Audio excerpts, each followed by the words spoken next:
Lesson number 59 is about rearranging before substitution. And our question says to use substitution to solve for x and y. Now, in this problem we've got a system of equations, we've got two in a row, and they'll always be held within a brace. And what we need to do is use substitution because we want to figure out what our value of x is and our value of y is in both of these equations that will work to make the equations true.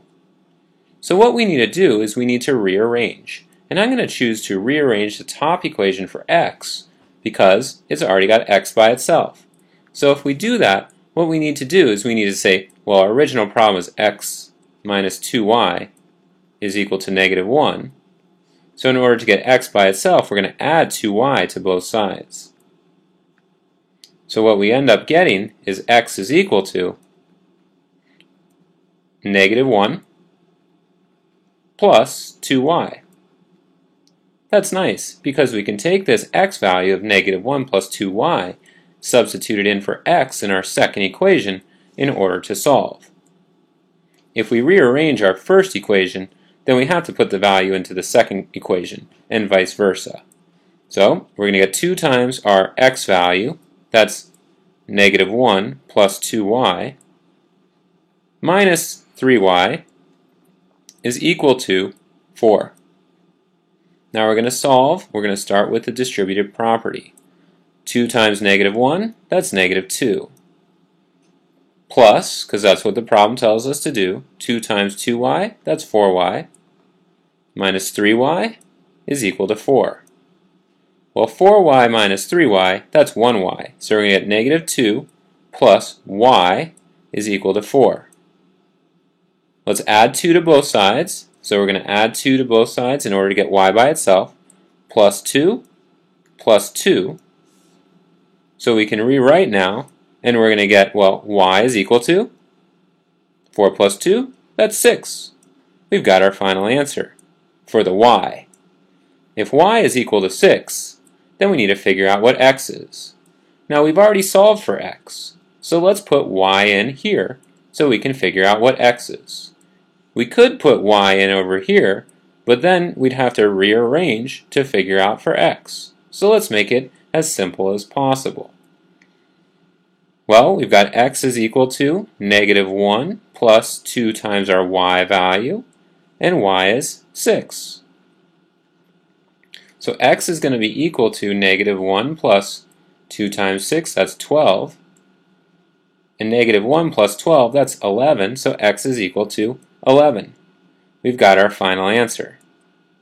We could check our final answer by substituting our x value in for x, our y value in for y, and making sure the equation is true.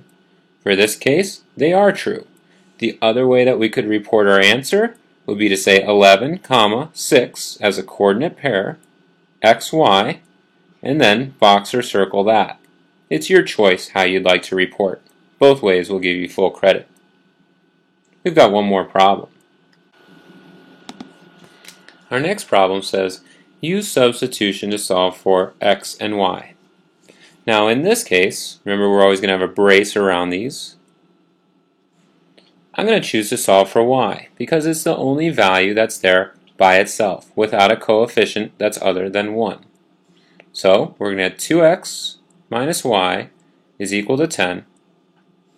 In order to find our answer, we're going to subtract 2x from both sides because we're trying to find y. We're going to get negative y is equal to 10 minus 2x. And now we just want y, so we're going to take the opposite of a negative, that's a positive. Then we've got to make everything on the other side of the equation the opposite. So we get negative 10 plus 2x. So y is equal to negative 10 plus 2x. We have to substitute that into the second equation. Let's do that. 4x minus 3 times y, we're going to put that in parentheses, negative 10 plus 2x, because that's y, that's what y is equal to 16.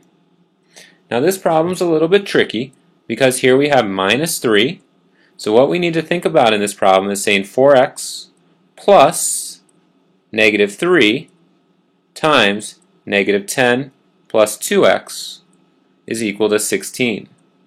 We want to do this, we want to add a negative number rather than subtract, so we make sure we get our distribution correct. We're going to get 4x plus negative 3 times negative 10, that's 30. Then we're going to get, well, now we've got, it looks like plus, so we're going to write addition. Negative 3 times 2x, that's going to be negative 6x is equal to 16. Now we can simplify. Well, we've got 4x plus negative 6x, that must be negative 2x plus 30 is equal to 16. Then we're going to go ahead and subtract 30 from both sides. Subtract 30 from both sides, and we'll get negative 2x is equal to 16 minus 30. That's negative 14. Well, if we rewrite a little bit higher up, negative 2x is equal to negative 14. We must divide both sides by negative 2. These cancel, so do the negatives. We're going to divide by negative 2. So x must be equal to negative 14 divided by negative 2. Negative divided by a negative must give us a positive, so we get x is equal to 7.